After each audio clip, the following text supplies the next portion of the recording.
Here we go. We are live only on YouTube from North Carolina, who lost on Saturday. Hey, easy. I'm just saying. The room is red for state, okay? And of course, Hamilton, where you will get a perfect view of the solar eclipse tomorrow. But more on that. We call that foreshadowing. We're going to talk more about that. Yeah, you're not going to be in totality, though. We will be. You will be. We will be. Totality. What we're going to talk about. Totality. Happy Sunday. Yeah. Sunday. Happy first Sunday of April. Episode 59. 55 more than I thought we would do. Same here. You know, I actually almost called you this afternoon and said, Jeff, I quit. But then I knew I'd give you something to talk about. You know what? Philip DeFranco does a show 4 days a week by himself. Ray does a show on Friday nights by himself. What are you up to now? Are you like, 19 out of the past 21 days or something? Oh, no, I'm back to my normal schedule. 5 days. 5 out of 7. 5 out of 7. Yeah. So you're back to being lame again. Back to being lame, just 5 out of 7. Yeah. Great. Yeah. Raymond was the first one here. Let's go UConn. And let's go boo to DC. What the heck happened? I'm only here for Houston. Yes, everybody's here for me. Love it. Love it. Take that, Jeff. I know. We got Sanchez. We've got the Crow resin. I want to give. So, got to make an announcement. Uh-oh. Some of you, if you've been watching my Monday night streams with me and the other band of misfits, that would be Crow, Ray, and Willie. Mm-hmm. Willie, Fast Willie. We play a lot of Call to Arms because we're in our nice little box. Then we leave our little box and the whole world goes to shit. Crow turns into a box. Will gets attacked by a tornado. Somebody's on fire. Yeah. Yeah. And Will and Crow have looked before about how to solve that problem. And I'll be honest, I don't know what rabbit hole Crow went down the other night, Friday night, but he found a video that says, hey, you want your own little server just among, you're just your idiots? Here's how you do it. And we tested it Friday night, the four of us, and it worked flawlessly. We've been playing Red Dead all weekend. Me, Crow, even Ray and Kevin were playing it. Where you go in your own little world, and no problem. Time out here. You just said Kevin. Isn't it Kevin's birthday today? It is Kevin's birthday today. Happy birthday, Kevo! Yeah, Kevin's not watching the show because he's celebrating with his family. I believe they were going to San Francisco to party. I'm pretty sure he's 32 years young, something like 108, according to Ray.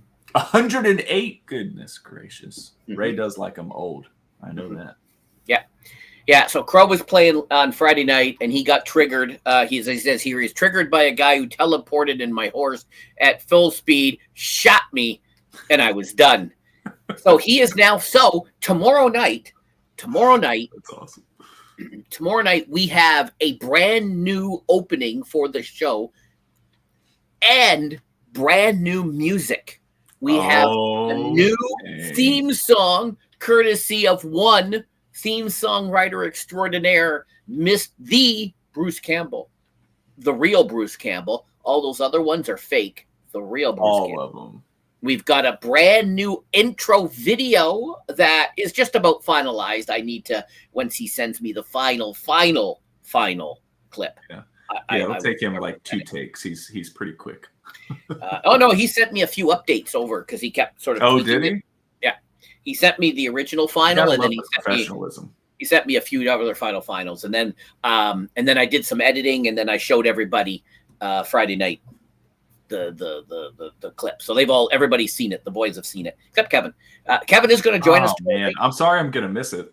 So, but you need to be there at 7:59. I can't be there. You can. I can't. You can. I can't. I'll be announcing a soccer game.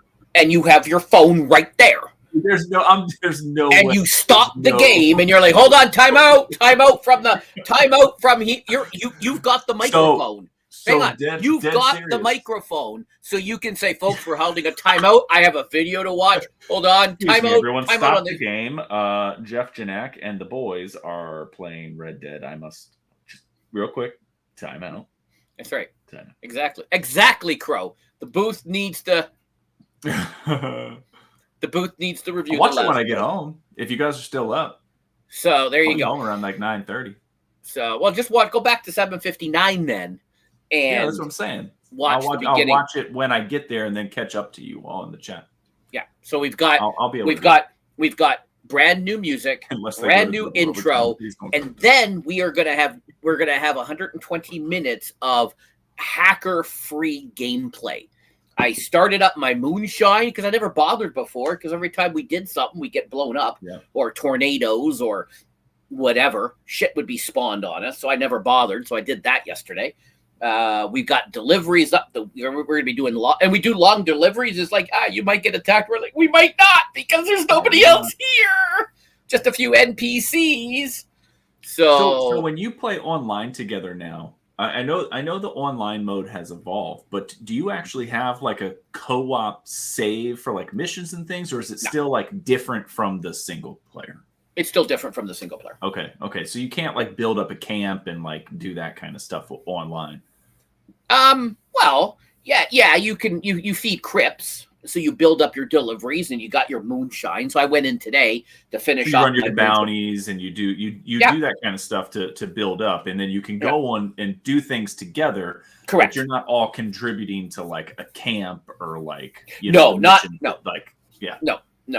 It is co-op, but it's still there is. So if whoever is the posse owner, whoever starts the posse. So if Crow starts the posse, and he's got no materials, and we shoot some animals, we can we can give it to him, and it'll contribute to his into his thing, right? Okay. So, all right. So yeah, it is the quiet. Ray says the quiet server is amazing because again, it's just us. There's a crap ton of animals, crap ton of trains, crap ton of everything now because it's just the regular. How many people do you have in there? Anyone who has the password. So like as you do this, if other people start, hey, can I come play with you? Like you could. If you had anybody in. No, exactly. If you had Red Dead on PC, come on in. We'll give you the special code, and we'll give you the XML file, and you can log in. What's the most people you've ever had in there doing stuff together? Just you guys, 5 or 4? Tomorrow will be the biggest with the 5 of us. Yeah. What if you have like 20 people doing a train robbery? I don't know what I think. What's the maximum, Crow? What do you think the maximum is?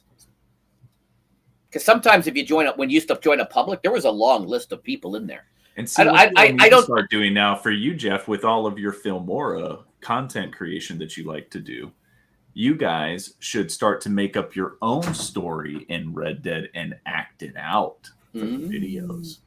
At least 20. Yeah, at least 20. I was thinking, like if you had 20 people doing a train robbery, that'd be awesome. Well, because it would be easy, but it would be awesome. Well, because they do. Like I think about that big wooden bridge in the back of the map. Yep. Yeah. Like they do public events, and Crow and I joined a public event, and we were testing it and playing it, and everything was great. Well, they were testing it and playing it. I was fishing, and it worked great. Will did a public event by himself, and it just went. There's not enough people, but yeah, the public events pop up, but it would just be us. So if we had 10 people and we joined a public, like the train robbery or capture the bag, or whatever, right? And there was, 5 on each team or 10 on each team, it would be awesome. That's pretty awesome. Crow just said he looked it up, 32 players max. There you go. Ray was Crow and I, we don't know 32 people. I don't know 32 people. Well, you keep saying you need more friends, so. Yeah, we were catching. Oh, you were doing 14-pound sturgeons. Nice. Yeah. Last night, we were catching 14-pound fish. The The fishing was fun. I tell you that it's still a beautiful game. Like it's just that game is like just so far ahead of anything they're pumping out now.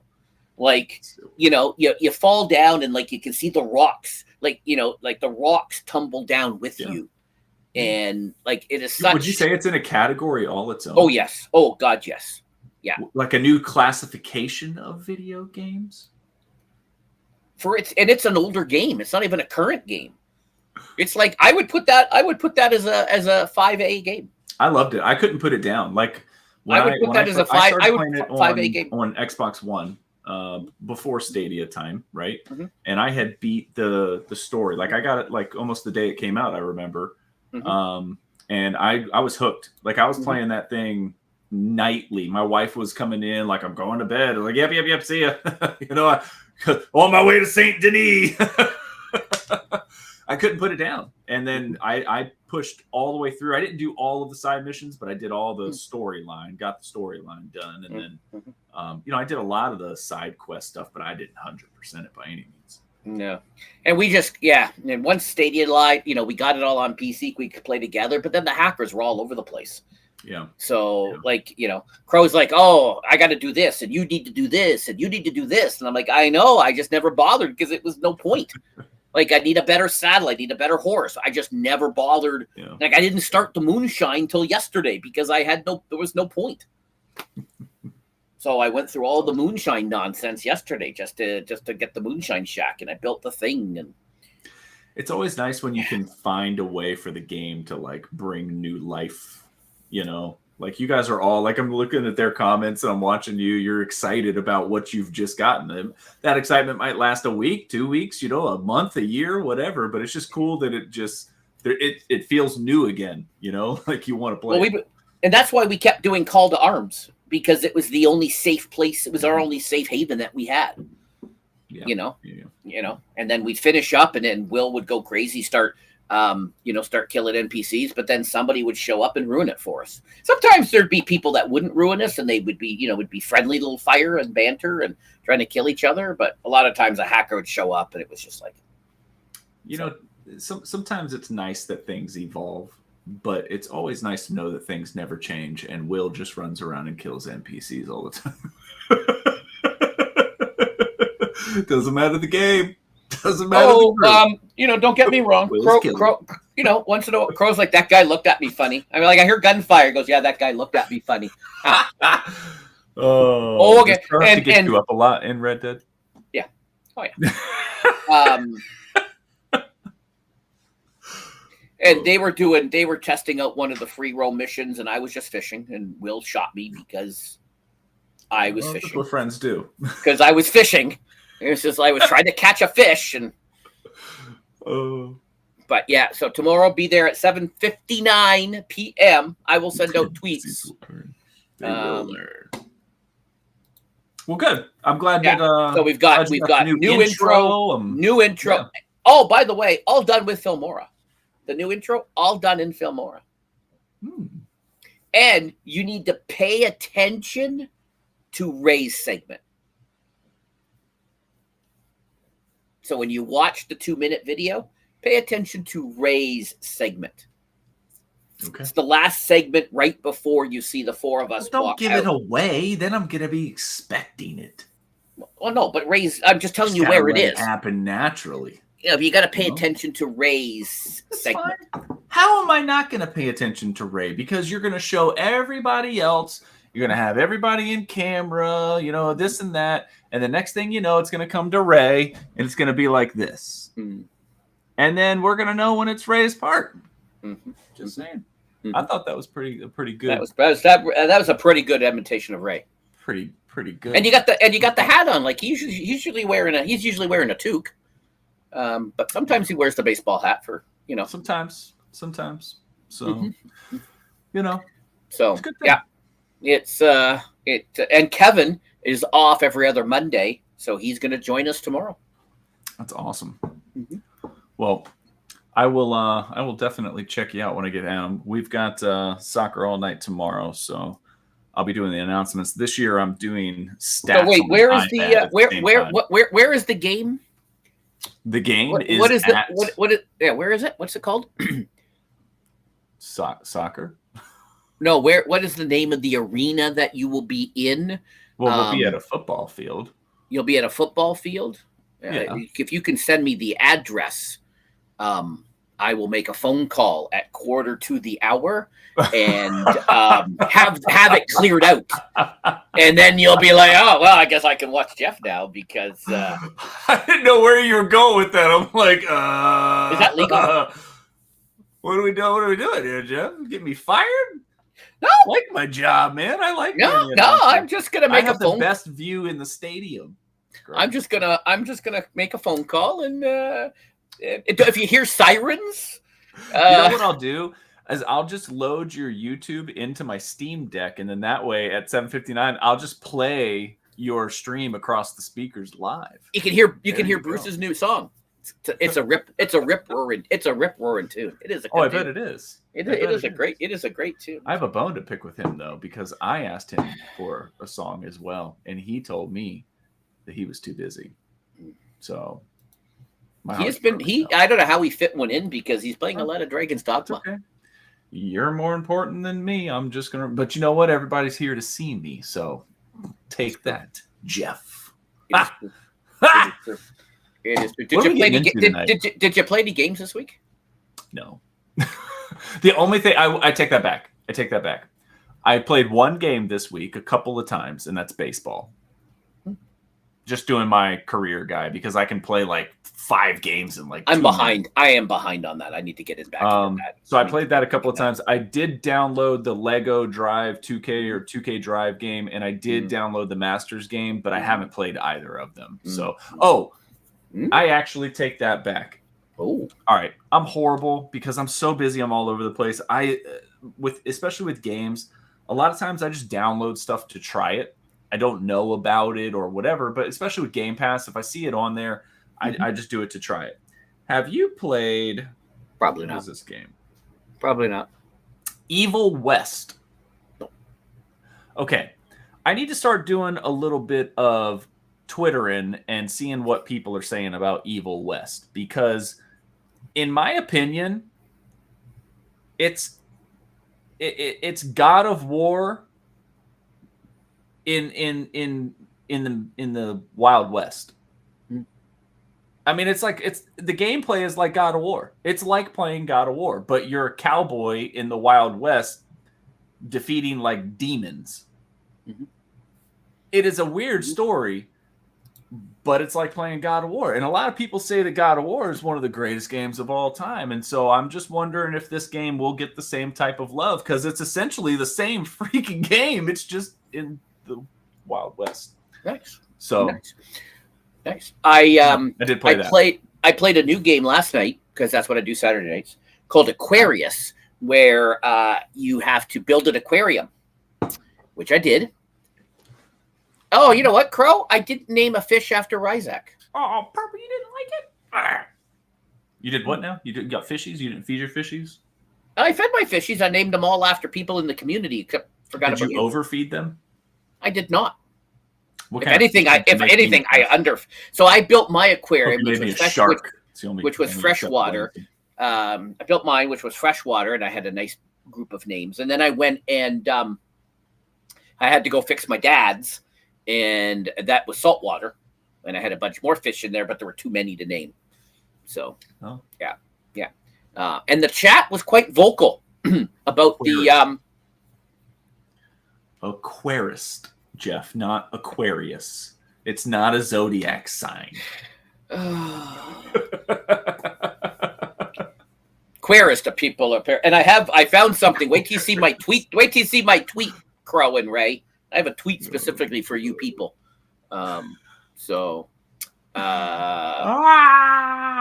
Yes, Reed. I named a fish after Reed, and I named a fish after James Tiberius R.R. Martin and Anne. And I sent them a picture of it, and they're like, "What the hell is this?" Because there was zero context. So there was zero context. So yeah.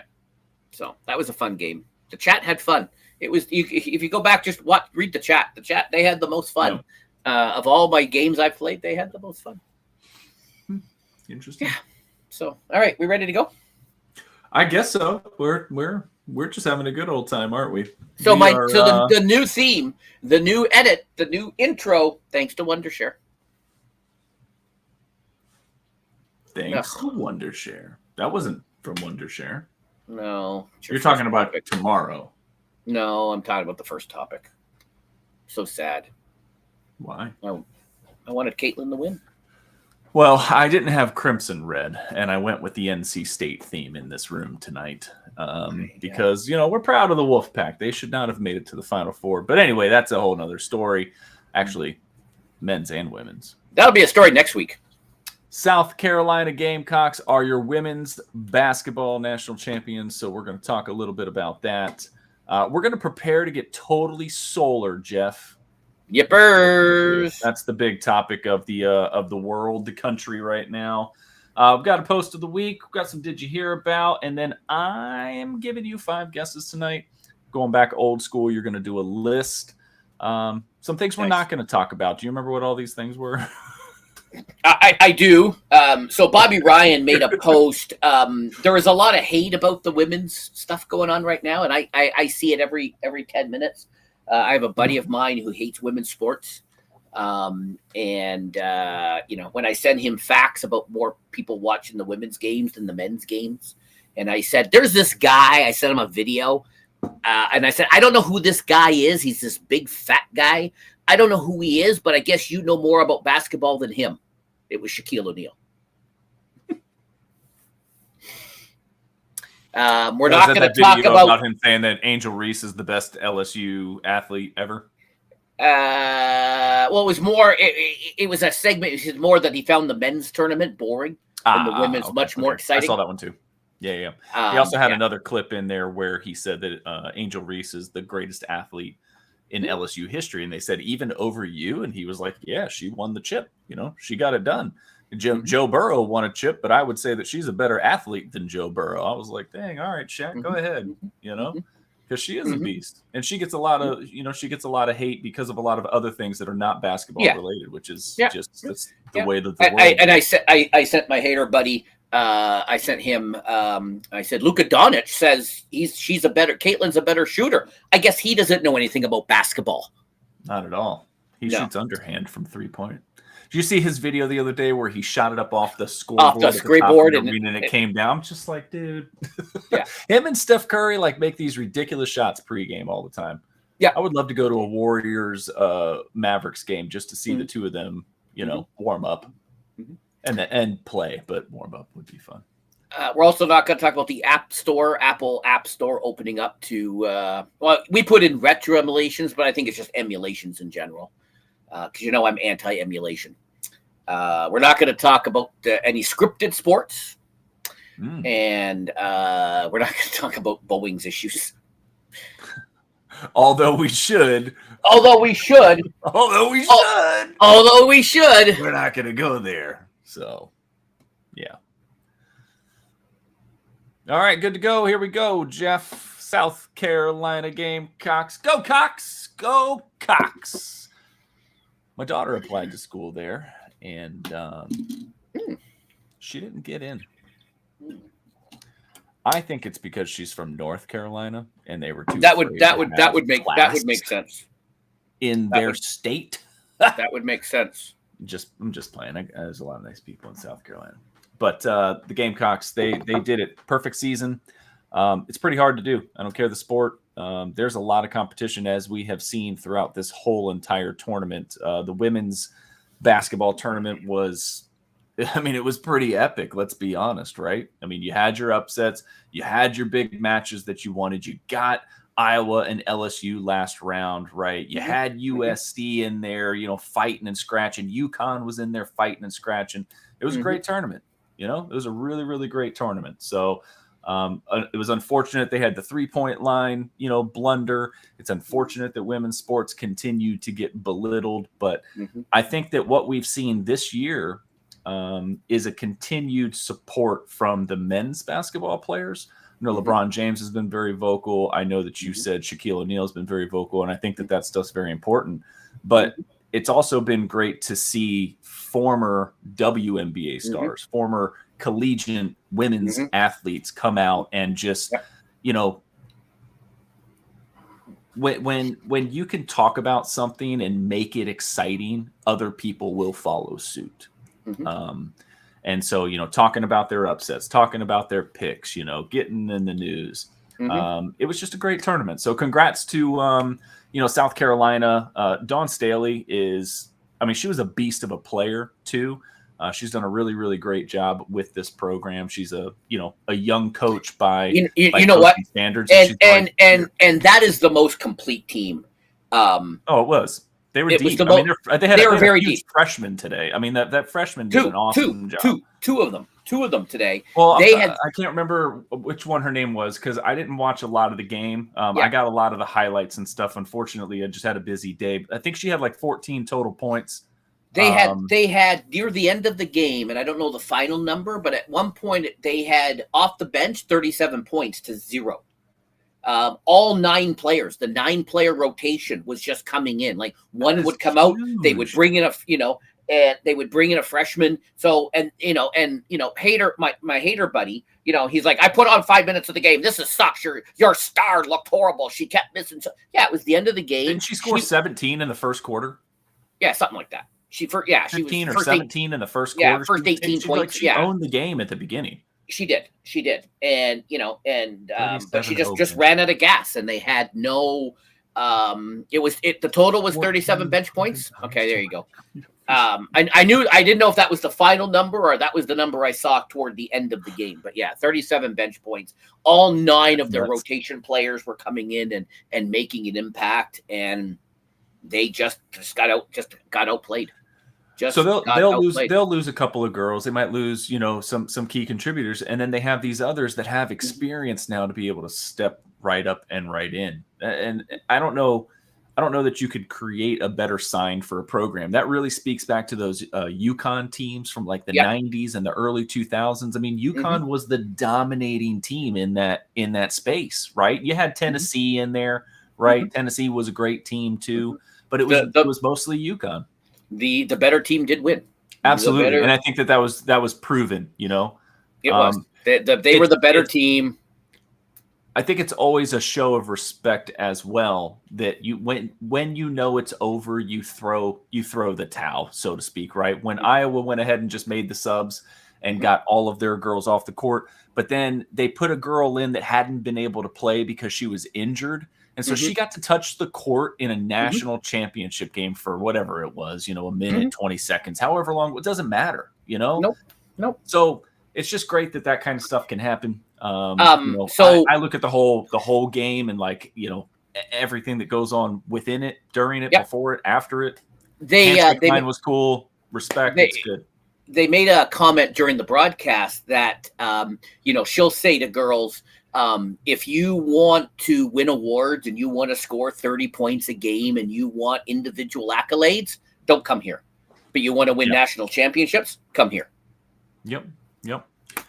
Well, and kudos to the coach, respect to the coach, right? She also was very quick to step up and defend Caitlin as somebody that has carried the torch for this sport, so to speak. She gets a lot of attention. She gets a lot of media. She handles it, how she handles it. And she was giving her some kudos, at least in the bits that I saw, which I think is great. Even in victory, you're able to recognize greatness.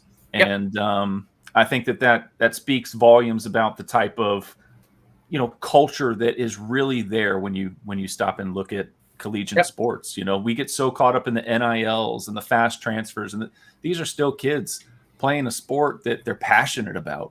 Hey, Purple, so you have coaches that are too. It's great. Question for Purple: is she going to be the number 1 pick of Indiana, Caitlin? Oof. There's a lot of people talking about that right now. What? Big Three offered her $3 million a year, $5 million a year, $5 million, I think. Yep. And then there's a bunch of people saying, no, go back to Iowa and just collect on your NIL, right? Well, she's a senior. I think I don't think she has any eligibility left anyways. I think she's allowed 1 more year, if I'm not mistaken. I thought that's what it was. Oh, was it? All right. I'll have to double check. Oh, Purple says, yes, she's the number one pick. Number 1. That's what the pros are saying. There's your final bracket. What did I have? 1,300 points. 1,300 and something points. What did I have? I botched both of my brackets this year. I'm just what did going to come right out and say it. I deleted. I was better in my females bracket, my women's bracket, than I was in my men's bracket. So I ranked 699 in the 699,000th percentile. Holy shit, Jeff! That's amazing. 80.9%, 1,390 points in my women's bracket. I know one thing. Damn, Ray's men's bracket he put up there the other day was insane. Yeah, Ray men's bracket 88.9. 900 points. Nice job. Failing I think comparison. I was like 65 in the women's, and I think I was 40 something in the men's. So failing in comparison. Failing in comparison to Ray. Bruce Campbell is here. Don't forget 7:59. You want to be in my stream tomorrow to hear the brand new song by Bruce Campbell. Congrats to the Gamecocks. Total team effort. We talked about it. Undefeated season. Great leadership. Players really stepped up and did what they had to do. It wasn't a close victory. It was a dominating victory. They really locked down that second half. So great stuff. But all the talk for a long time has been on Caitlin Clark. It's going to continue to be on her for a little bit. She has definitely elevated the spotlight of this position. It was Ionesco, a few years ago. Candace Parker was kind of the face for a while. There Diana Taurasi, just to name a few. There's way many others, but there's certain names that more than others, and Caitlin Clark's will carry that. I mean, the accolades on the screen speak a lot. There's some controversy, or not controversy, but it's a controversial topic with the all-time scoring record, especially on the women's side, since that record was never recognized before. There were, I guess, some issues with the 3 points and stuff like that, right? So there's a whole other topic of discussion over there. But just from a body of work, the respect that she's gotten from a lot of people, man. A lot of people that know this game better than any of us have played it at the highest of levels. Give her kudos. So, hopefully the hate will stop. She really has a nice game, man. She's fluid. She's quick. She plays both sides of the floor. I mean, the shot speaks for itself, especially when she's pulling up like Steph Curry from out at the logo and draining them, right? So, 30 foot shot in the first quarter. But 30 feet away, small, Yep. Will that be a problem? And when I say small, I don't mean like height wise. I just mean like she's not a bigger bodied individual for like contact purposes and reasons. So she's more of a slasher. She's nifty, and I think that her game will hold up. But I don't know if she's going to be this dominant in the WNBA. Maybe she will. But she's had a great career if that was it for college, right? And then this was just a little stat from the UConn and Iowa game in the Final Four. 14.2 million average viewers for that game. I haven't seen since we started anything else that came up, but they were talking about over 21 million people is what they were expecting. It should come out. It should come out tomorrow. I think they're still crunching. I think they're still they were expecting more than 21 million viewers for that national championship game today. So so that was the most for a women's college game. It was more than every game in the NBA Finals last year. It was more than every game in the World Series. The 2023 Orange Bowl, Big Ten, Cotton Bowl, Pac-12, Big 12, ACC, Peach Bowl, Masters final round, Daytona 500, Indianapolis 500, every tennis Grand Slam final, men's and women's, and every college football regular season game except one. It's amazing. That is amazing. And I think more people will watch this game than will watch, because I think tomorrow's game, no offense, Ray, I think it's not going to be close. Like this was close right until, 5 minutes left. You think UConn's going to run away tomorrow, huh? I do. I'll be honest with you. I downplayed UConn because of them being, champs last year and just the toll that a season can take on you one to the next. And they were kind of that hot team, and I just didn't think that they were going to continue it on. But Zach Edey, man, that dude is a beast. So Purple says it depends on the system, the players they put around her, right? So, and it's all that. And yeah, sure, she's playing against, younger girls at the moment. She's going to be playing against more established professional players. So right? Yeah, but again, Steph Curry is not the biggest guy. I know I just made that, comment about the size, and look at what he does. He has a quick release, man. He's able to get shots off that nobody can defend, and she can do that too. So, there's a place for people as long as they have the skill. She's definitely shown she has the skill. So it'll be good. All right. Let's move out of there. That's a great topic. This one is kind of weird, man. We've got a total solar eclipse coming on Monday. Everybody's freaking out. Everybody's panicking, buying toilet paper and shit. What are we doing? Total eclipse of your heart. Ooh, that would make a great song. Somebody should write that. Somebody should write that. Yeah, this is going to be interesting. In the 3:30-ish hour, 3:20 to 3:30 Eastern time, we should see. I'll be looking up. Happen, right? I'll be looking up. It's going to be about 4 minutes and 10 seconds, 11 seconds, something like that. You'll have totality in a certain region, which I guess is coming right up through Jeffy. I think Erie, Pennsylvania was listed as the point of most total totality, if I'm not mistaken. I know that I have some people at work that live in the Indianapolis area. So we're going to get into this next story, and I don't want to ruin it, but they're saying that they're expecting a lot of people in Indianapolis. There's people that are traveling from all over the country, even the world, to see this 4-minute event that hasn't happened since when, Jeff? 1979. 1979. Okay, there you go. So, and I remember one 7 years ago. What was the difference in that one? You looked it up earlier. That was a partial eclipse. That was a partial eclipse. So this is a total solar eclipse. So the moon is going to be absolutely centered between the sun and Earth. And do you know what they call that? Do you know what the word is for it? No. It's called syzygy.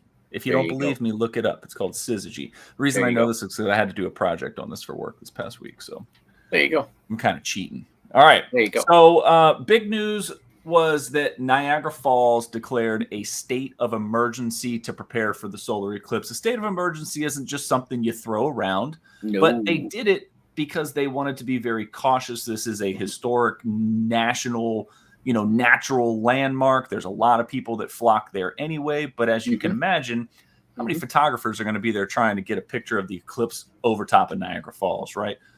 What's going on with this on your side? Is this really, really big news for you guys? Oh, yeah. No? Oh, yeah. Yep. Friend of mine, she lives on a farm not too far from Niagara Falls in a little town called Niagara Lake. She goes, I should have sold tickets. I got she has this big open area. You should have done a Woodstock. I should have sold tickets or something for people who don't want to fight Niagara Falls. Just come right here. Oh my but goodness. Yeah, they know because of the hotels being sold and everything else, and they're closing streets. I've seen lots of street closure maps. I was going to ask you that.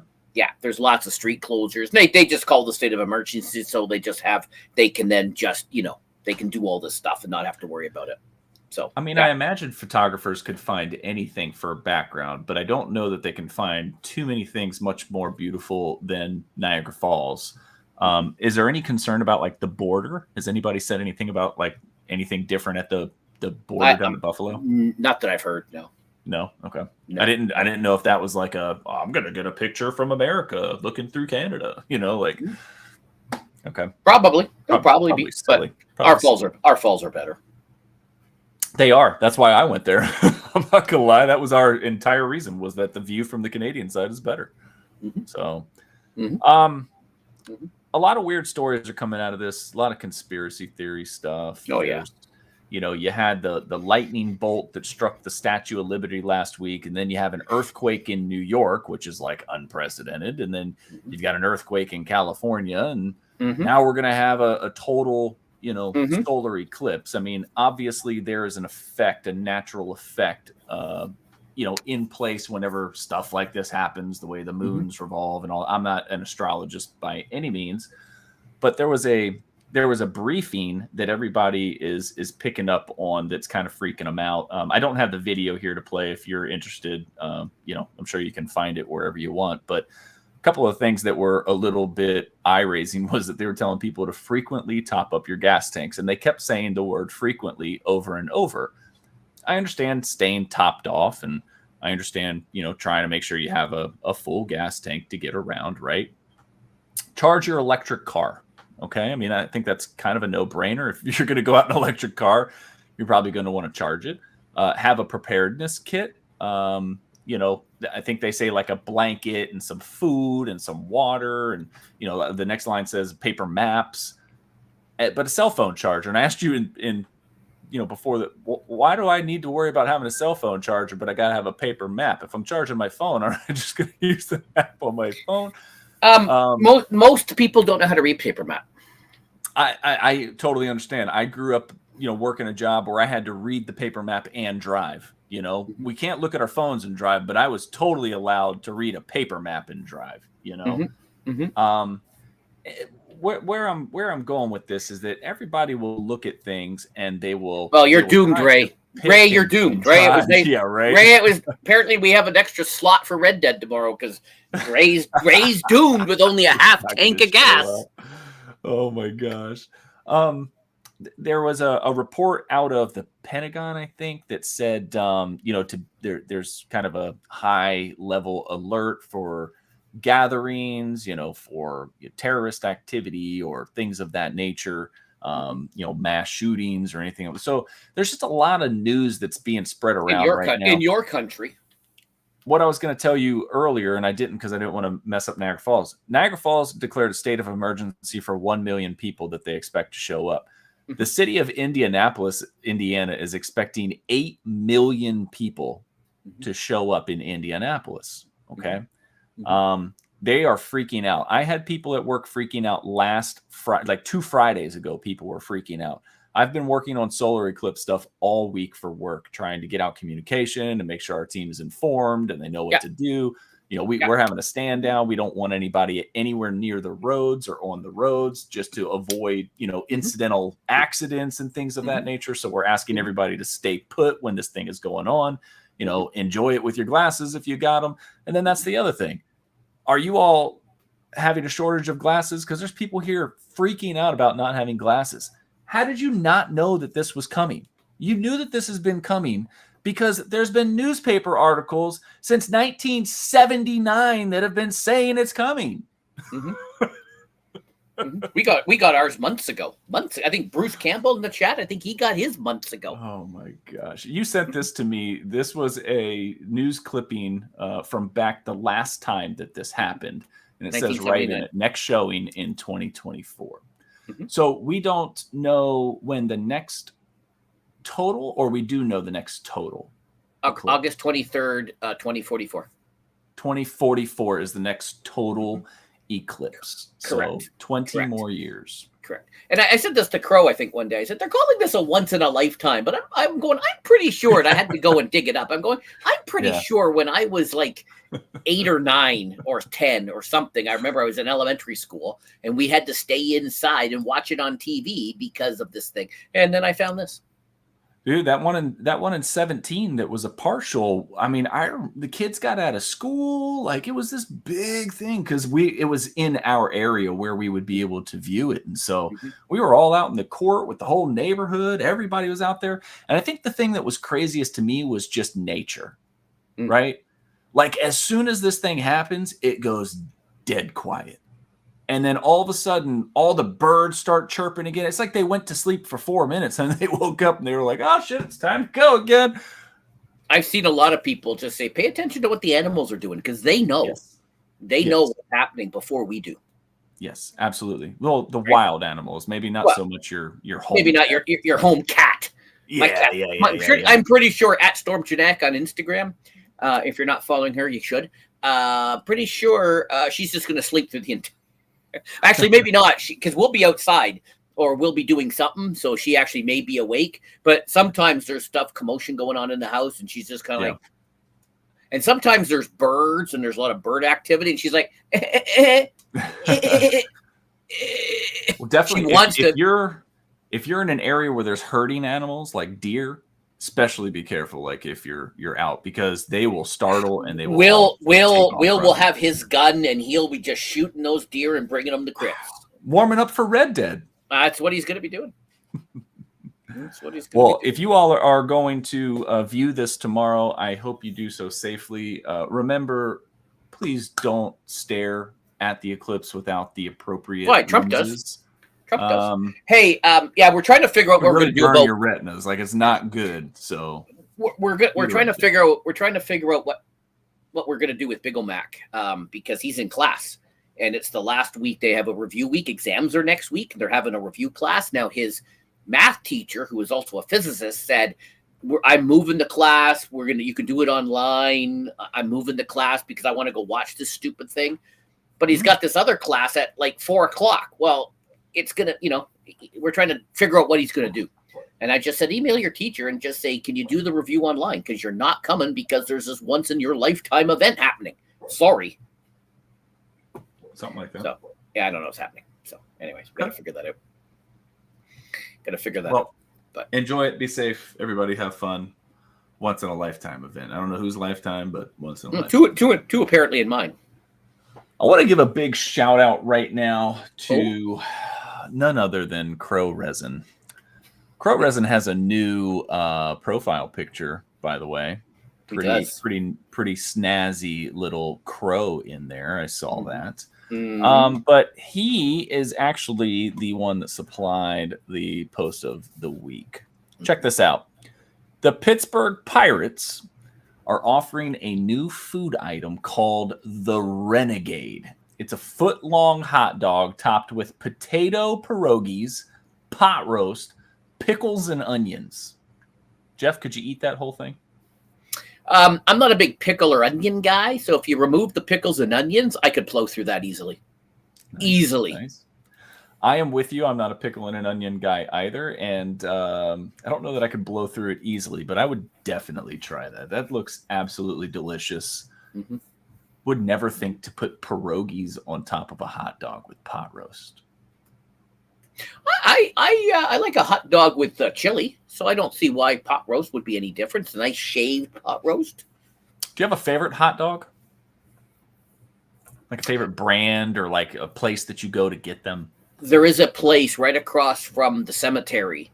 And I say the cemetery, you're going to say there's only one Hamilton cemetery. And to us, there's the Catholic cemetery. And that's where generations of my mother's side. I wasn't going to hate on you for only having one cemetery. That's a great thing.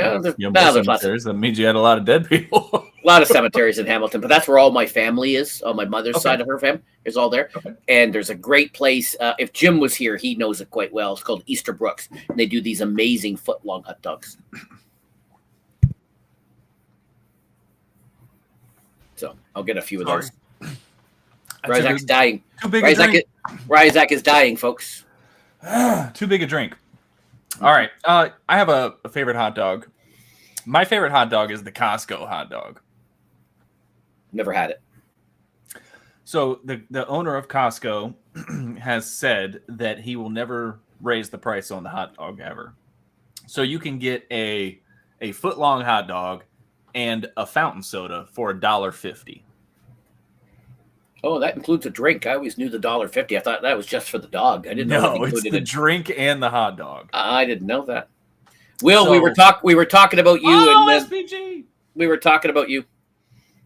The only thing I wish the Costco hot dog would provide to me is melted cheese, because I like melted cheese on my hot dog, like nacho cheese or something, Oh yeah. But they don't. They just give you pickles or ketchup and relish. But the Costco hot dog, you can't beat that deal, man. And then so when my wife I go there to stock up on the stuff that we get there, she gets the chicken bake. and I get the hot dog and the drink. And so we have a nice date night dinner for like, what, $7, less than $7.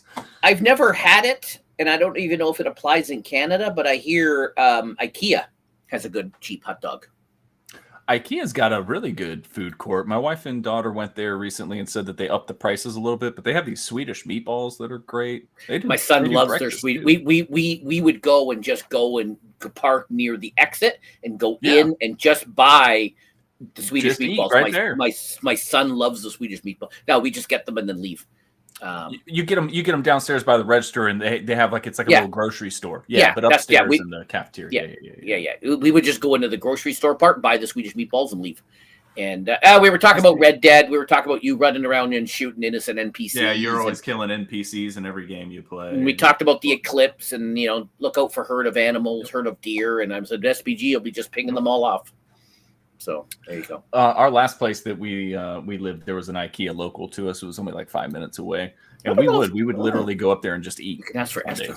I don't know if IKEA here in I guess I gotta look into IKEA in Canada to see what they have. I didn't know they had some. And they dirty, right? Because they bake them right at the checkout, so you got that warm cinnamon roll smell. Just I don't know if they do that. I'm gonna have to look and see if they do that in Canada. I've heard of that. Interesting. We're like a third world country up here. Well, if you go to a Pirates game, enjoy the Renegade and take a picture, because I want to see somebody finish this thing. I do. Again, if I don't have to eat that's why some of these food challenges I don't do, because you have to follow their rule, and they might put like a tomato or horse crap on it I don't like, and it's like, all right, I'm not going to do your little challenge because. Right. Here you go, Jeff. I guess I clipped the picture with a little notification in there, so don't worry about me just saving just now. Don't worry about that. Congratulations to UNC alum, NBA Hall of Famer, Vincent Carter. Jeff, they've got him in a Toronto jersey there. Will he go in a Toronto jersey? Has that been decided? I don't know if it's been decided, but I can't see why not. Yeah, I don't. I mean, that's where he spent, the early years. He was, got his name there, so I don't see why not either. Just wondering. A lot of times, teams, or players won't retire in the first jersey because of a conflict or something. They'll retire in another jersey, but then they'll go back and get retired or add it to the retirement. So. I couldn't remember if he left. He is the only player in NBA history to play in 4 different decades. 4 different decades. That's insane. Yeah. You know what goes into hot dogs, right? Yes, I do. The best meat going. Absolutely. Prime rib. I get those beef hot dogs, and I know they're not beef. You got slapped in the face with a mustard hot dog at a 49er Raider game. Just imagine that. Sounds Right. Oh my gosh. Yes, Vince Carter is definitely one of the GOATs. Kind of put dunking back on the map. Dunking was going away for a little bit there. Kind of brought in those highlight dunks, but it wasn't just the dunks, it was the scoring prowess. It was the electric plays. He also put the slam dunk competition. That's what I mean. I mean, he brought dunking being fun and entertaining back, because there was a lot. We have breaking news. We have breaking news. We have breaking news, folks. How dare you? We have breaking news. Okay. Yeah. What's going on? Wait for the breaking news. Well, I clicked on share screen and everything is frozen. My thing is you can still hear me though? Can somebody call the producer? Yeah, I don't know. Somebody get the producer in here. Well, at least I can still hear. Am I moving? Am I still moving? Jeff. No, I hear you just fine. You're fine. Okay. Okay, here we go. All right, here we go. Ray said you're a noob.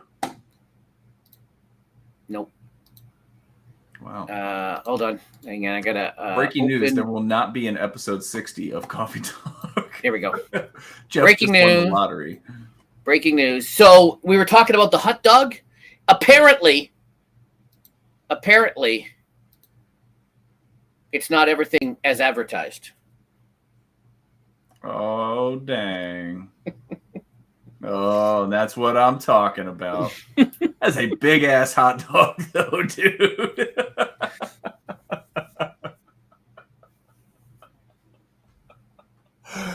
Oh, my God. That is a big hot dog. Yeah, but it's not like the other picture. Oh, definitely not. No. Definitely not. One pierogi, 3 pickles, a little bit of pot roast. Wow.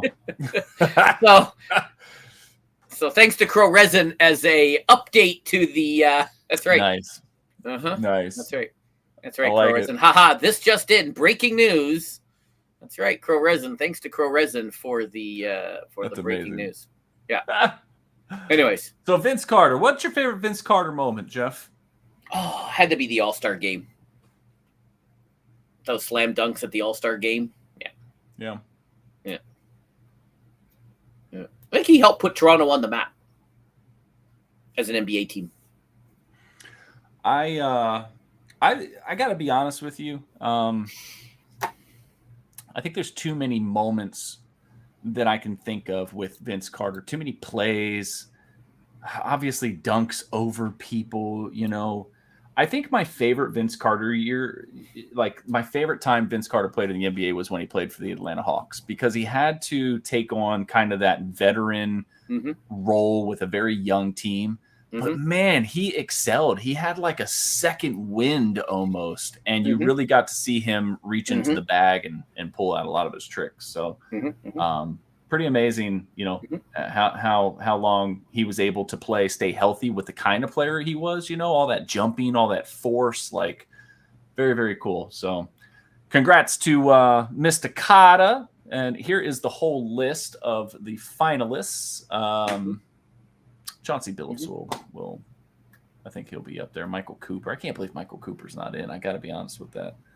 Down at the bottom, I wanted to talk about this. Jerry West and Doug Collins are already in the Hall of Fame, aren't they? Like, I know Jerry West is. I'm pretty sure Doug Collins is. And now they go in again as contributors committee finalists. I don't know that I like the extra awards for the Hall of Fame.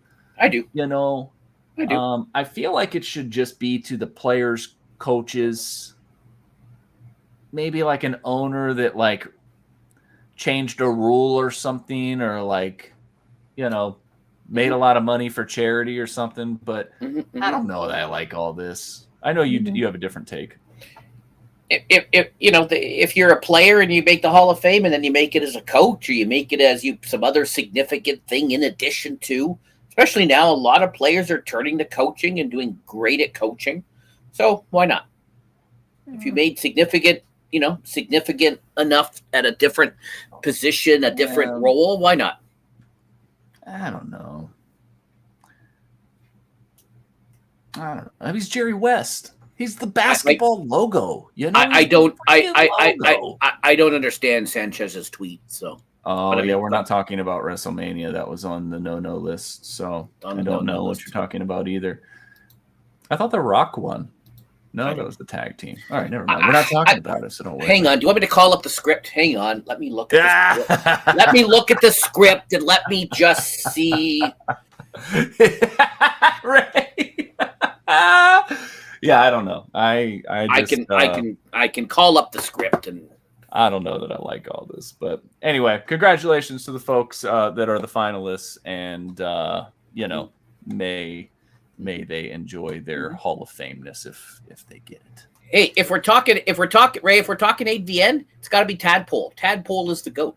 Oh gosh, there you go. I'm just saying. Did you see this video of Dion reading this email to his team? I did.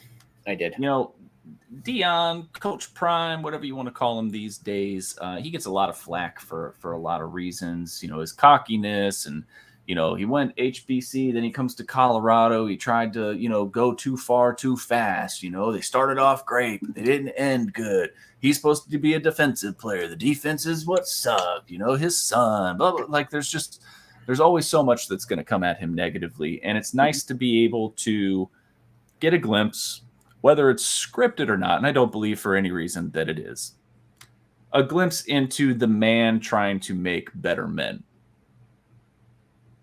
So a professor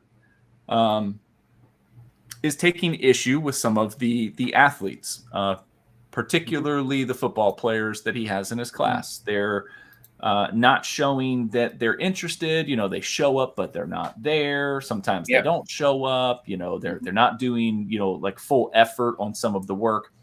And so Dion goes into a little bit of a rant. He reads the email to his team, and he starts, saying some things in classic Dion form. He's got all of these things in his back pocket that he just pulls out and says, but he talks about like not being this or being this, doing that means you're not going to be that. The message was powerful, I don't know what goes on behind the curtains at Colorado or any of the other colleges. I imagine there's a lot of coaches that are doing this, and I imagine that Dion is always going to be put into the spotlight or the limelight whenever something happens, because he's good for clicks, he's good for media, right? But always nice to know that there's a bigger picture at hand than just the game, right? Because that's what you teach your kids at a young age. So now I'm sure there's other conversations that happen where he's like, you need to get your ass out on that field. You need to do what you need to do. So, yeah, what a Washington Redskin. That lasted long. He did have a nice punt return, like a 80-yard punt return one game. You and Reed could talk Washington. We can. I can talk it all day. So, Reed and I are from the same stomping grounds. So. Exactly. Same roads we've traveled. He traveled them before me, though, so I can't say that I got it better. He's got it better. But there you go. So Dion I don't. I don't have much to comment, because if you can believe the rumor, if you believe the clickbait, then after this season he will become the next head football coach of an American team, and he will draft his son as the quarterback. There you go. If you believe the clickbait. There you go. If you believe which Coach Prime coming to the Cowboys, huh? Which my hater buddy does. He believes all of the clickbait. I wanted to send you something the other day. I saw a trade proposal of Dak Prescott to the Raiders. I mean, I know that all that stuff kind of floats around, but it was Aiden O'Connell, like 3 first-round picks, 2 second-round. It was a haul of draft picks. But last time we sold a star player for draft picks worked out quite well for us. There you go. So there you go. Okay. There you go. This was a little story from earlier in the week, but UConn did not have a plane to fly to Arizona because it was supposed to take off at 6 a.m., but there were some issues, logistical and mechanical issues with the plane. Now, there is a division within the NCAA that kind of takes care of all this stuff, tracks all this stuff, and does all this stuff. They eventually did get them a plane, and they got to Arizona. They were able to play their matchup, and obviously they won. They beat NC State, and the rest is history. But, it was just kind of interesting that this news was put out there in the fashion that it was, because there's been a lot of plane issues recently, something we're not going to talk about, right? But this is a pretty big event. You would think that this stuff is coordinated ahead of time, and it's going to be on schedule, but it's just the way of the world. Doesn't always work out, right? But they did get the plane. They did make it, so that's a good thing. It didn't slow them down at all either, because not at all. It's not going to slow them down tomorrow night. Not going to stop them tomorrow night, he says. All right. We'll see. While you guys are playing Red Dead, I expect you to keep the banter up, you and Ray. Oh, we will. Don't you worry. Here you go, Jeff. When you are in your when you're in Cyborg Land and you're chatting it up, and you got, damn guys, I am really hungry, and before you can finish saying your word, it just completely cuts out and says, did I hear that you're hungry? You can order a pizza at Papa John's now for $9.99. Blah blah blah blah blah blah blah blah blah blah blah. This is sponsored. How do you feel about sponsored ads rolling into your Discord chat? Well, considering they said they were never going to do it, and now they're doing it, perhaps, potentially, possibly, we'll see. They also said allegedly. Oh, that's something. That's also something we forgot to put on what we're not going to talk about. Mr. Combs. Anyways, we did that last week. Yeah. I've done it again. So earlier on Monday, if you were in Discord, a little thing popped up talking about loot boxes.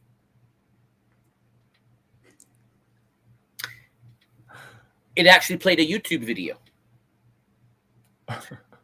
That YouTube video, 1.5 billion views, shattered records for views, made Mr. Beast's videos look like one of mine. No views. Now I went back and I looked, and the next day it went from 1.5 billion to like 2 million or 2.5 million, because they removed a lot of the stuff, made it a more. But a lot going on with that. There's been a lot going on with Discord, in recent years. A lot of changes. Hey, Dad, I've been brainwashed for years. I've been brainwashed for years. Yep. Yep. I don't know. That's an interesting one to me. We'll see. But you know what? Discord doesn't cost you anything. I don't pay for Discord. Yeah, I know I know it's got the Nitro, and some people pay for that, and other people don't, and it costs money. Lots of people are using it. More people are using it now. I think it really took off after all the Stadians. Everyone in Stadia left the Stadia chat and went to Discord, and I think it really blew up after that. Well, Discord's integrated in Xbox now. Discord's integrated in PlayStation now. There's just a lot of ways to be able to use it, and that costs money. Yep. And I've been in many Discord chats other than Cyborg City, which is the only Discord you should be in, folks. If you are in any others, delete them all and join Cyborg City. Delete them all. Get out of every. You should only be in one. I'm gonna be honest, I can't remember the last time I was on Discord. So, then you missed a big ad. Missed a big loot bag. It's been months, I think, since I've logged into Discord. Mm-hmm. And don't have time. Don't have time, Jeff. Don't have time. Yeah. So that's discord.gg/Cyborg City. Make sure you join, delete, and remove all of your others, because the leader of that, a British fellow, said, "Why are people in other Discords? They should only be in this one." His direct quote. Anyways, so yeah. What? I clicked the wrong thing. Yes, Stadia was at the Stadia announcement. It was on my birthday. You're welcome. You are welcome. So you know what? Ads they got to pay for it somehow. They do. And if not, if not, it'll shut down. You know what? And just like everybody bitched about the blue check mark, there's a lot of blue check marks out there in there. There are. So there are. And there's a lot of people. Meta did the blue check mark. There are people who pay for the blue check mark on Meta. Well, and then what you'll see Discord come out with a paid version to get rid of the ads. Mm-hmm. They'll do it just like the free to play games. So, well, they already have. You can already have. The Nitro. No, you can sell.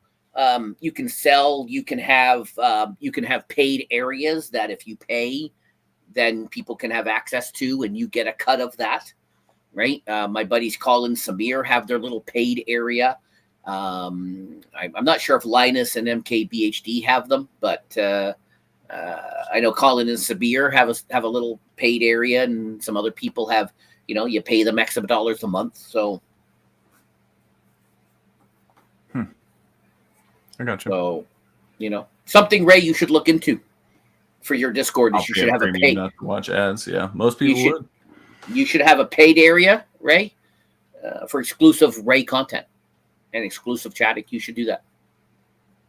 So, especially, sorry about that. Especially when you see the same ad over and over and over every time you open it, right?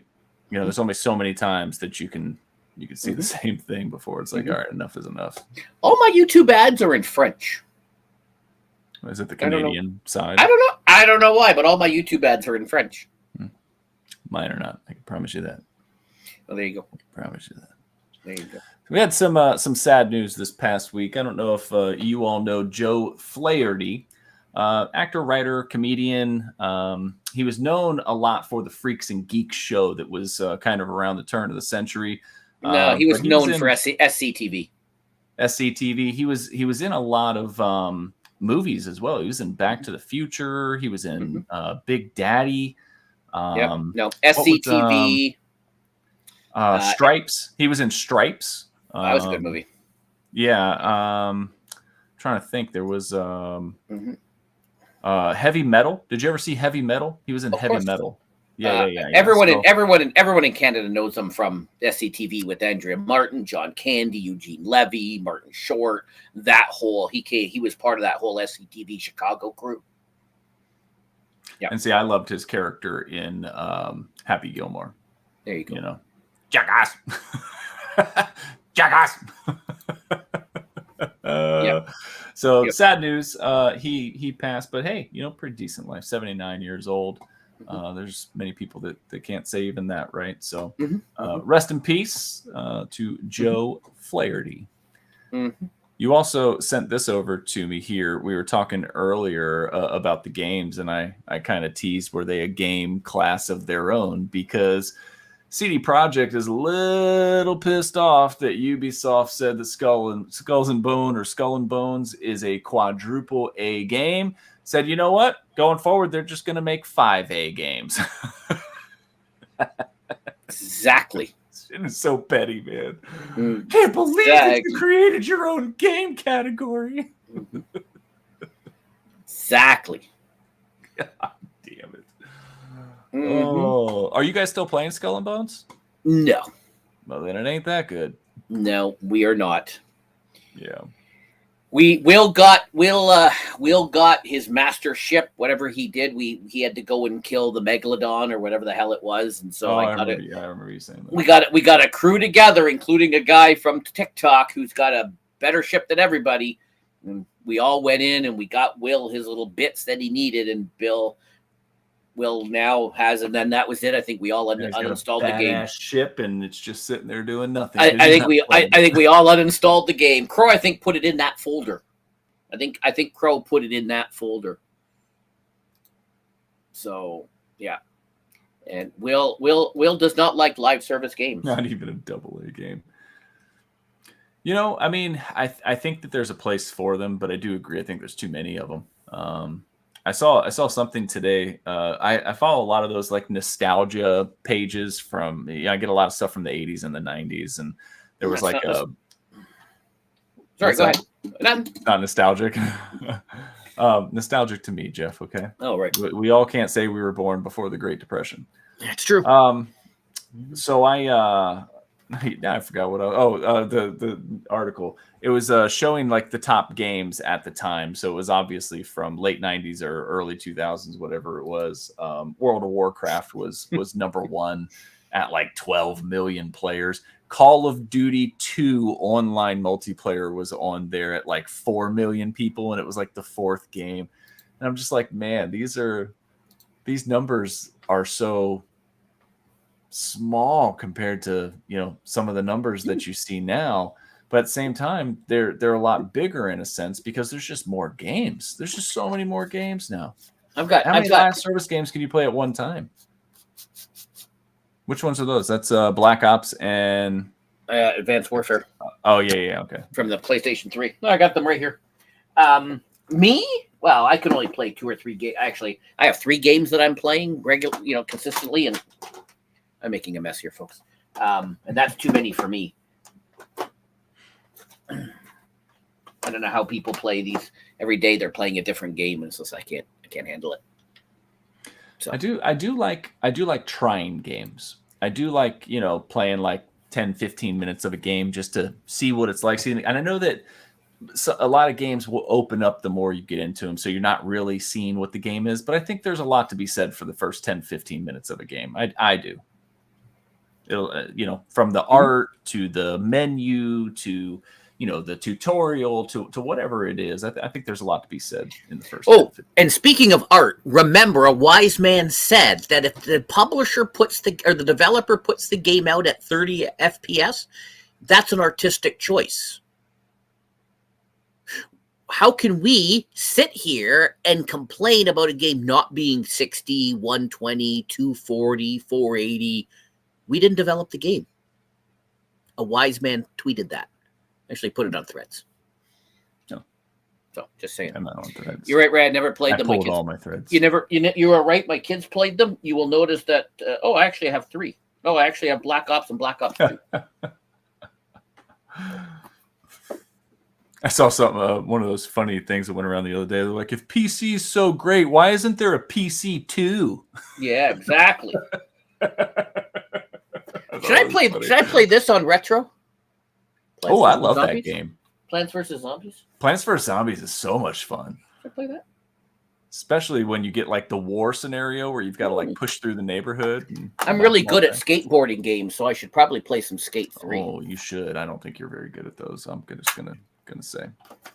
Okay, that's rude. How do I kick someone out? How do I kick someone off the show? You grew up playing ice hockey. It's artistic at 30 FPS on PlayStation or Xbox. You grew up playing ice hockey. Did you spend a lot of time playing outside? Car. I'll take that as a yes. Car. Sometimes playing outside, the sun would get in your eyes, and you might pick a side based on where the sun is, right? Doesn't really sound like something that you would see at an NHL game. But today, basketball, hockey, a concert, like I've never seen the sun shine in on a player like that. Yeah. Unless it was an outdoor stadium. It happens at outdoor stadiums, Sure. But when's the last time a hockey player's had to worry about the sun in his eyes in the NHL? Well, they play that outdoor game. Yeah, but that's kind of, they do play it at night. But that was God coming in to watch the game. Well, that's why the old Texas Stadium had a hole in the roof, is so God could watch his favorite team. Well, you can see there they were down 1-0 in the first, 7 minutes of the game. So maybe that sun was bothering him. Man. No, you don't want to see a kick flip at a hockey game. Yeah, no, we've seen too many of those here recently. Yep. Somebody that's not going to be kick flipping anytime soon is Tiger Woods, because he is staying abstinent while he prepares for the Masters. No booty for Tiger Woods until the Masters is over. Okay. Next. Some people will tell you that Tiger Woods was at his best when he was getting a lot of booty from many different people. I don't want to talk trash about Tiger Woods. He's my favorite golfer of all time. Love Tiger Woods. I got nothing.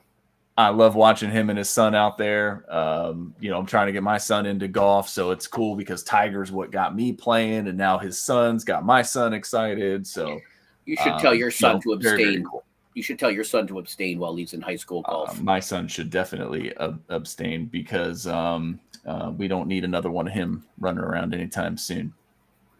I would love to see a resurgent Tiger Woods. I would really love to see him be able to get back to a form that he could go back and compete for that, overall title. Take that from Jack. Most tournaments won, major tournaments. I think it's at 17 is what Jack is. I think Tiger's at 12, if I'm not mistaken, 13 maybe. And he was on fire for so long, man, and he was going to shatter it. And then all of a sudden it was just,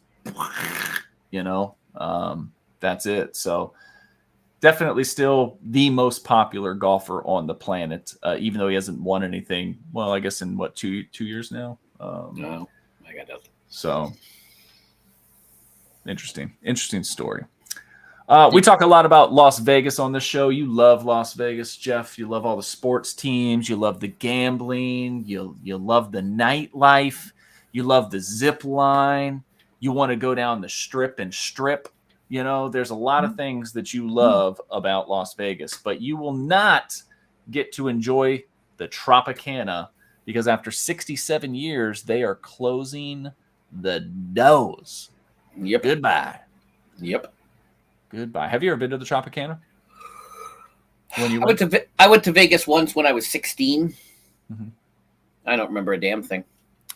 I did not go in it. I walked outside of it. I took a picture, but it's iconic. It's iconic. You've seen the Tropicana in movies, ever since the 60s, Viva Las Vegas, like the whole nine. So yeah, but Danny Ocean never tried to steal money from it, so it can't be that true. Great. That is very true. So it can't be that great if Danny Ocean didn't try to steal money from it. Well, it's not like this is just. I'm just saying. Right there. They're probably going to tear it down and build some other mega massive monstrosity casino building. Yeah. So yeah, we'll keep tabs on that and 100%. see what they put in its place. But goodbye, Tropicana. Thanks for your service. Yep. Talked a little bit about this with you pre-show. Tried to fill you in on what Chick-fil-A is, what Chick-fil-A does, and why Chick-fil-A does it. But they do it again. They are the other night. I had an interesting conversation with Crow and Graphics Gear about Chick-fil-A. And other. They are smashing the competition in the fast food game right now, at least in America. Okay, I don't know what y'all do. Most people would assume that McDonald's is that top dog. Chick-fil-A is by all comparative reasons blowing it away. And that's exactly where I was going to go, Reed. That's doing it 6 days a week, and that's not doing it 24 hours a day either in some locations. It is a strict schedule. It is 6 days a week. It is 6 a.m. until 9 p.m., unless you have a different location that has like maybe 11 o'clock hour or something like that. Chick-fil-A is owned by a group of folks that you're not going to work on Sunday. That's not what you're going to do around here. You are going to say my pleasure with everything that you do for a guest, because it better be your pleasure to do it, right? We're here to serve people. That's what we do. Their recipe for their chicken is something that people have, just become addicted to. It's very, very good. I actually had it last night. How many herbs and spices is their chicken? Oh, there's I don't know. I don't work there. I don't know. I do love Popeyes too. Popeyes is very good. I like Zaxby's. I like Church's chicken. I like Raising Cane's chicken. Like I love a fried chicken. I just do. But Chick-fil-A is great. Where I was telling you before. Go ahead. You get in. No. I was going to just make a fact about KFC that everybody knows. It's not Kentucky Fried. Their Twitter account follows 11 people only. Are you one of them? I am not. Oh. No. Anybody I know on there? 4 of them you know. Oh. Cool. You don't know this? You don't know this story? This joke? I don't. Oh. They follow 11 people. The 4 Spice Girls and 7 dudes named Herb. So there's 7 herbs and 4 spices. Is that what you're telling me? 11 herbs and spices. That's all they follow. Spices. Nice. All right. I missed that one. I didn't know that at all. You didn't know that? I didn't know that. I didn't. Is it 11 herbs? Is it 11 herbs? I thought it was 7 herbs. For a long time, Jeff. But COVID really offered them an opportunity to expand upon their business model.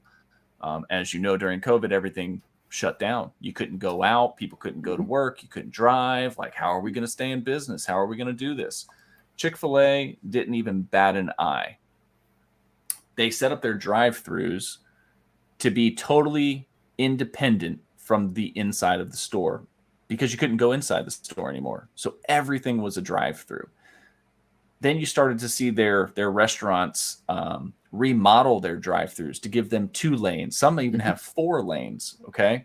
So they'll have a lane that you can go into if you do your mobile order app, right? You go in, you scan the little QR code, it puts you into the queue, you drive up. Or you can go to the line where you got to order your food. There's people out there with the tablets, they're going car to car. Like, it is a fast-moving operation. They're getting more people through the drive-thru than they are if they were inside.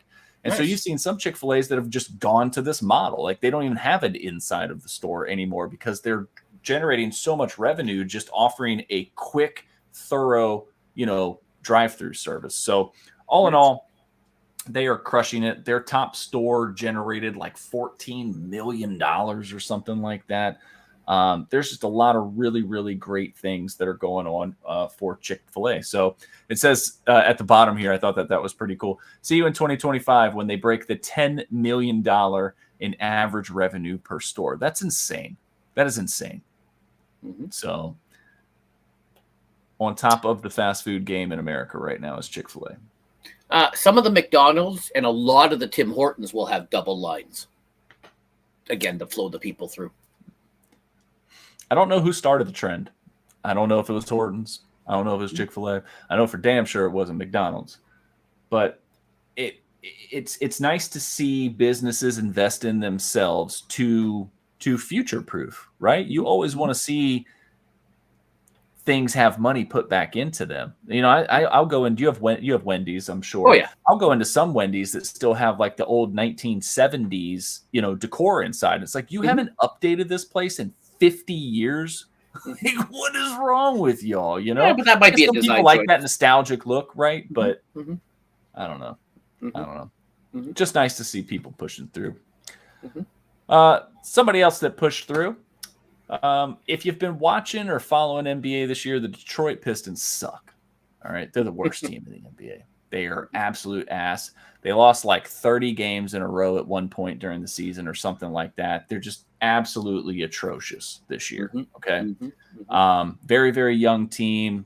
Sorry to those dudes for calling them bad, but they're bad. Okay. They're a bad team. This is like 0-16 Detroit Lions bad. This is bad. All right. Malachi Flynn is just chilling.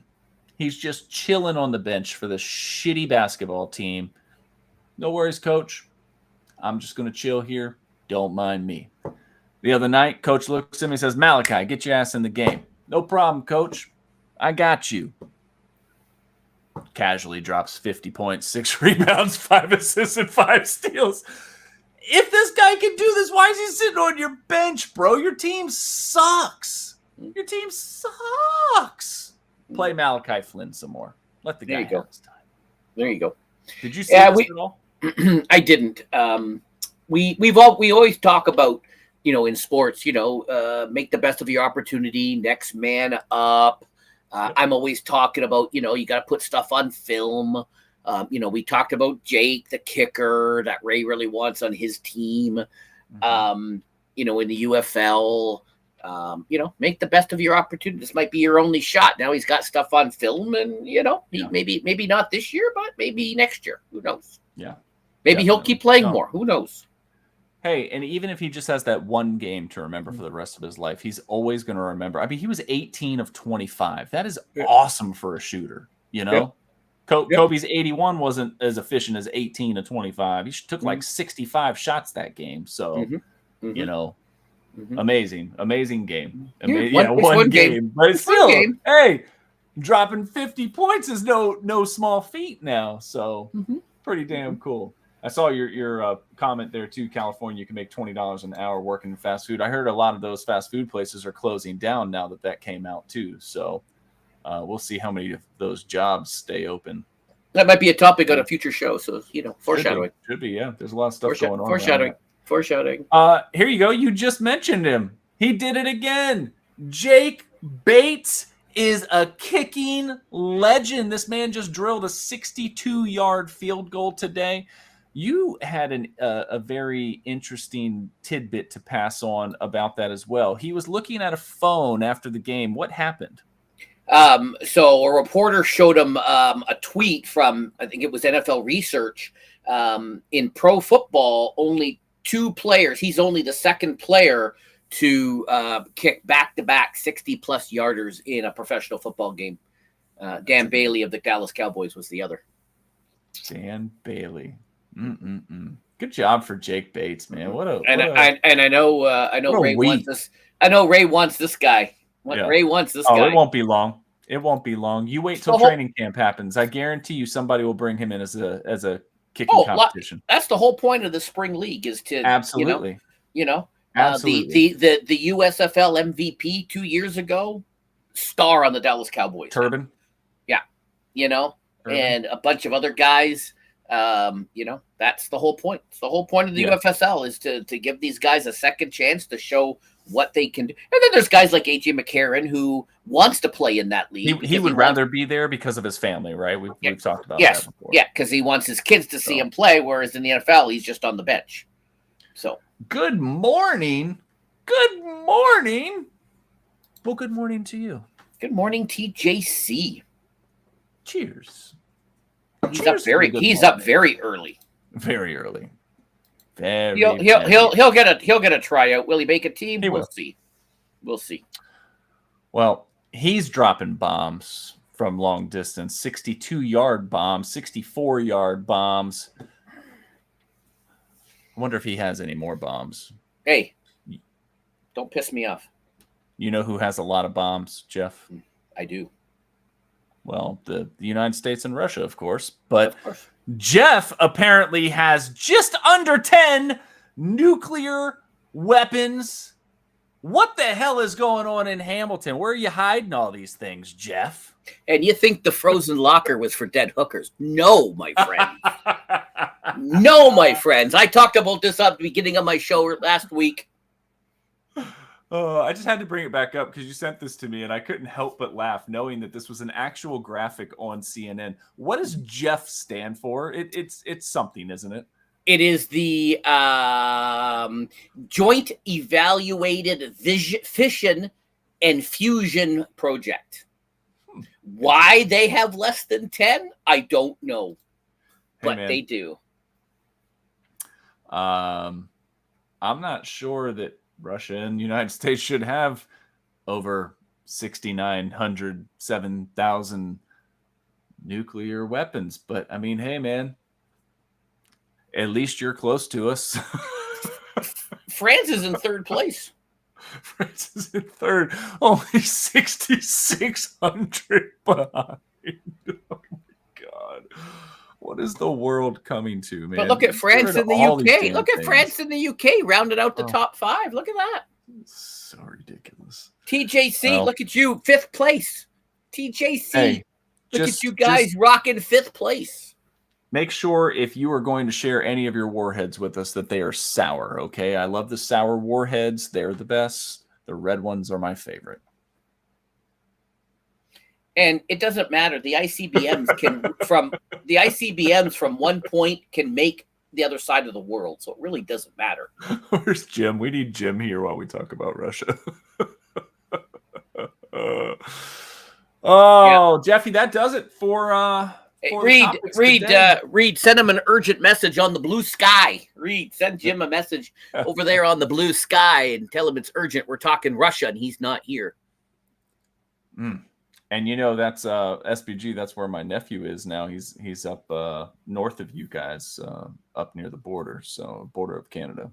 I can't remember the name of the town, but I know that we talked to him last Sunday on Easter, and it was 80 degrees here, and he was like, "Yeah, it's like 10 degrees and snowing." He sounded miserable, so can see them play with the nuclear football when you drive down the road. Oh my gosh. Jeez. It's crazy to know what's really out there if you don't know the landscape and you don't know what some of these military bases have and stuff. It's a little scarier when you start looking at it. And that, folks, is the final. Did you hear about, because the world's ending tomorrow? Oh, geez. After Purdue upsets UConn? No, the game won't even happen.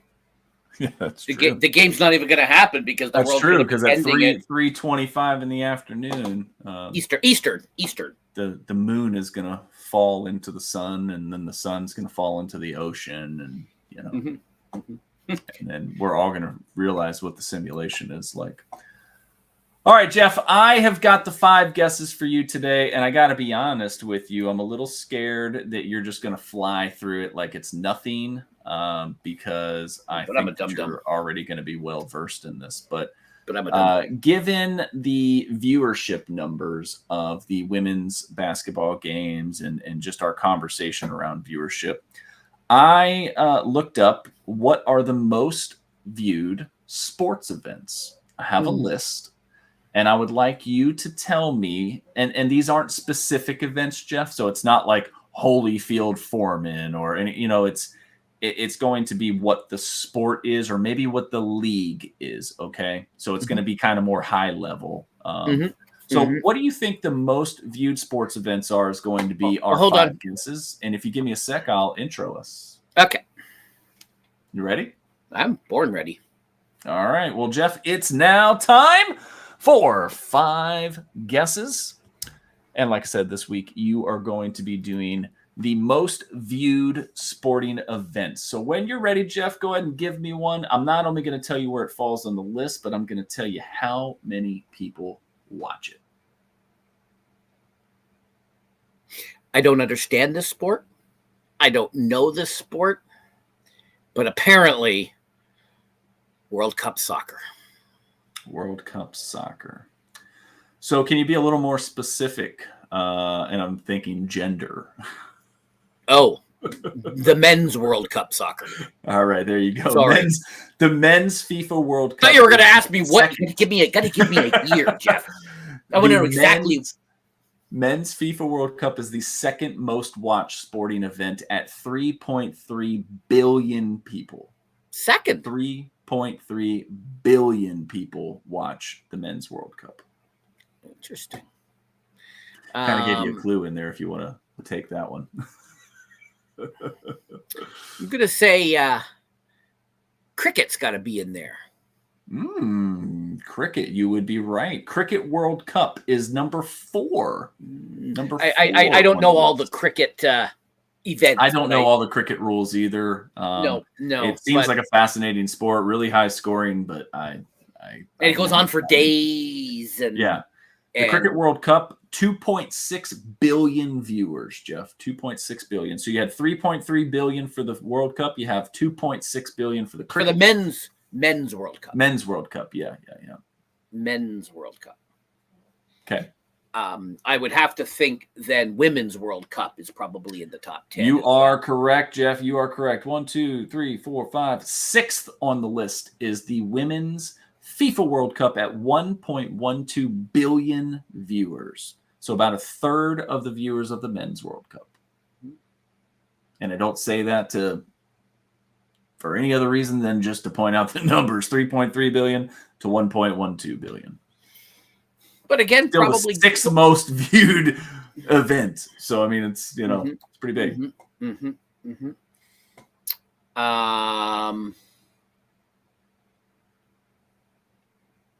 Well, I'm just going to say the Super Bowl because it's probably not in there. But right, the Super Bowl is in there.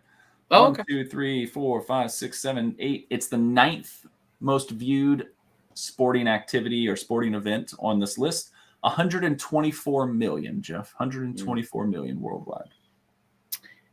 Only because I was looking up something the other day, and I know we're going to talk about this in the future. The Summer Olympics are coming up. Yeah, you're nailing this list. I knew it. I knew as soon as the Summer Olympics are coming up. So I don't know if summer and winter are separate or if it's just Olympics. I don't know how you. But I'm going to throw. I'll tell you. Summer Olympics is 3rd on the list. 3.05 billion people watch the Summer Olympics. The Winter Olympics are 5th on the list with 2 billion people exactly. Huh, interesting. And I still haven't got number 1. You haven't gotten number 1. You haven't gotten number 7. You haven't gotten number 8. You haven't gotten number 10. But you're rolling through this. When I saw you earlier on your phone and you were like, it was more viewed than this event and this, I was like, damn it, he's gonna nail this thing I have at the end.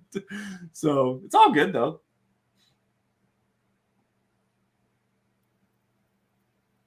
You got to think big world. I know, that's what I'm trying to. What would be bigger than World Cup soccer? I always actually thought World Cup was number 1. Well, I thought World Cup was 1, and I thought wheels. It's on wheels. F1. That's the only hint I'm going to give you. F1. Not F1. Not F1. Not F1's F1? not on the list. No, it's not a car. The Tour de France.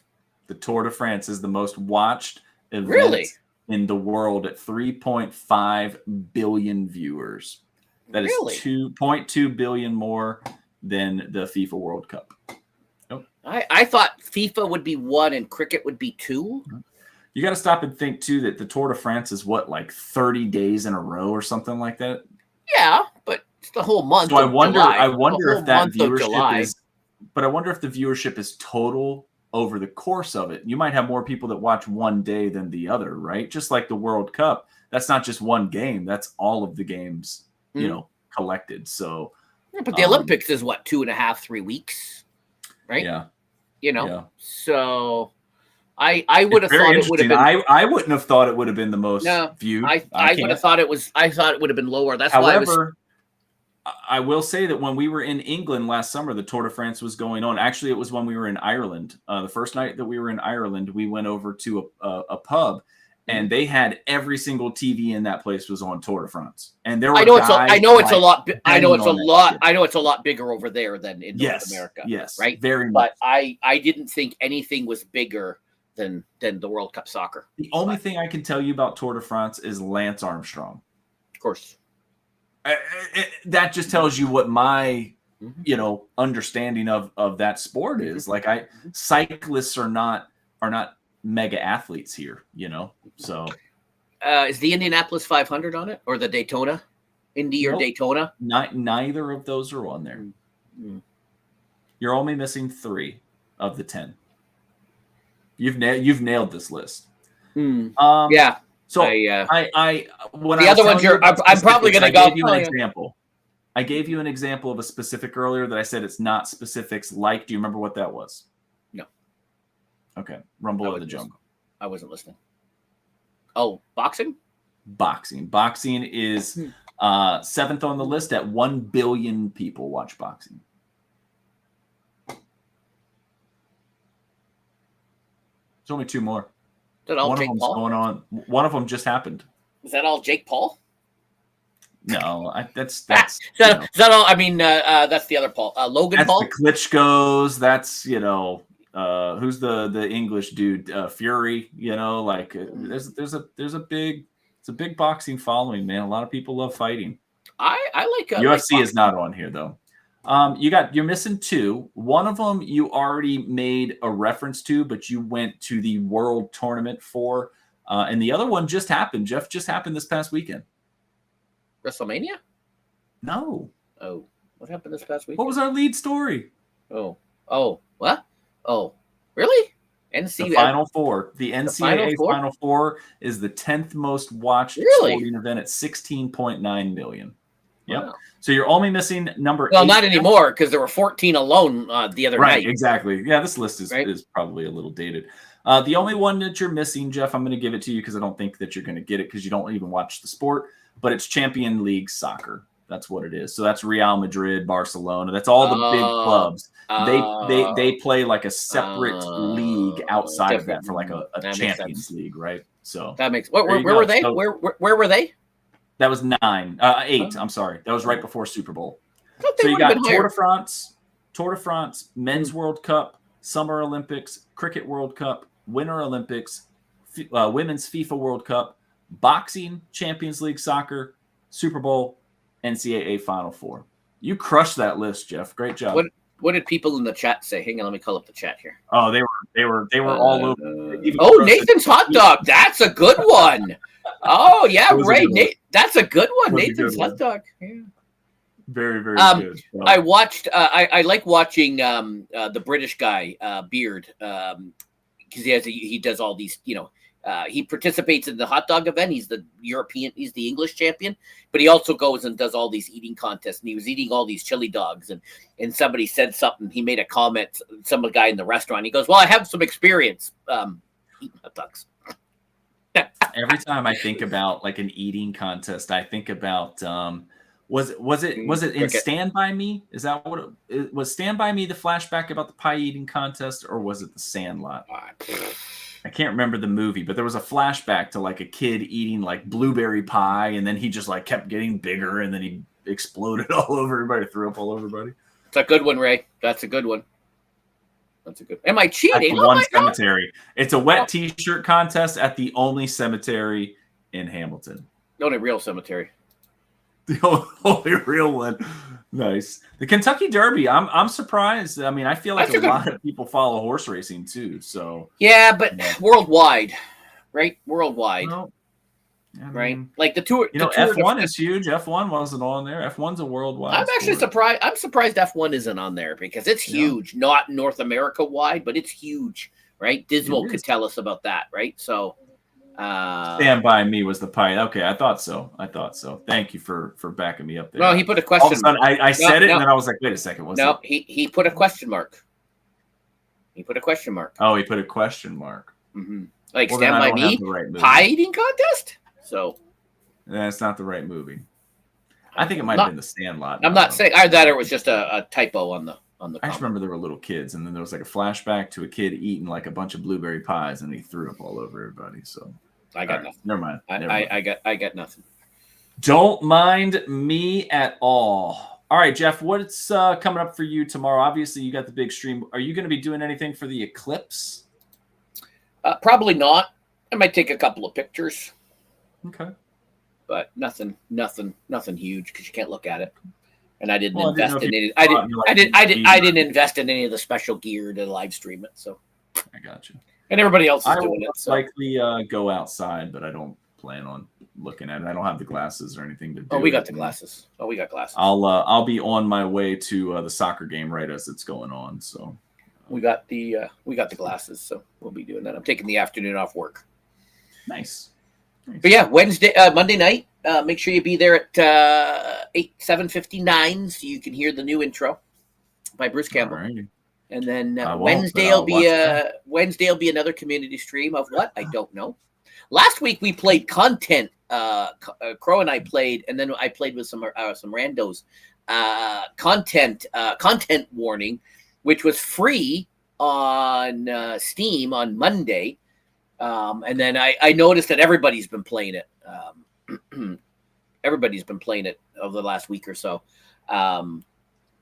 You have to you go underwater and you have to try to find scary looking things. Then you go up and you upload it to SpookTube and you try to become famous. And Crow and I failed all our attempts, but I was able to do it with this other guy. So.